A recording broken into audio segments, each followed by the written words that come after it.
We continue our team coverage of this winter weather system with a look at people who have to spend the day working in the cold. 10 on your side's Ann McNamara is live in Portsmouth, where fire crews are on the job battling a house fire. Ann?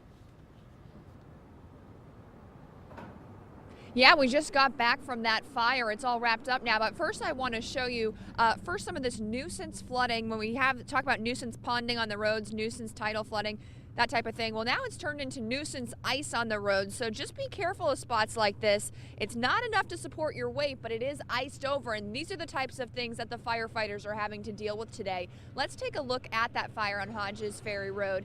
This was a small house fire, but the firefighters had to work with the hydrant. It was frozen. There was ice completely around it. They have a couple options. They can either put water from on board the truck into the hydrant to kind of warm it up, get it going, or they can actually light the hydrant on fire to get it to work properly. And these are some of the challenges. They also had challenges personally. They have to put on different gear when it's this cold outside because they spend a lot of time outside.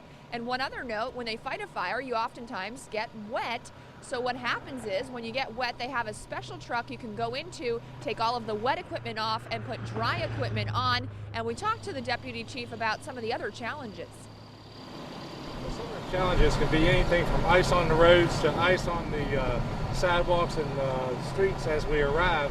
Of course, people being exposed to the cold weather and hypothermia.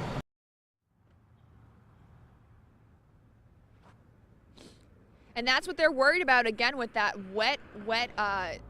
the gear rather. When you take on that wet gear, if you get the water in the hose, it can really cause hypothermia, and it doesn't take long. One last note here, he was telling me that yesterday he put out a memo saying, hey guys, it's gonna be cold tomorrow, this is what's gonna happen, and we might have to, maybe set the fire hydrants on fire for a minute to get them going. He said some of the younger guys had never heard of this because it's been so many years since we've had weather like this. They thought he was joking, but as you saw today, he's serious, and this is a real challenge as they try to do their job. Live in Portsmouth, I'm Ann McNamara. 10 on your side.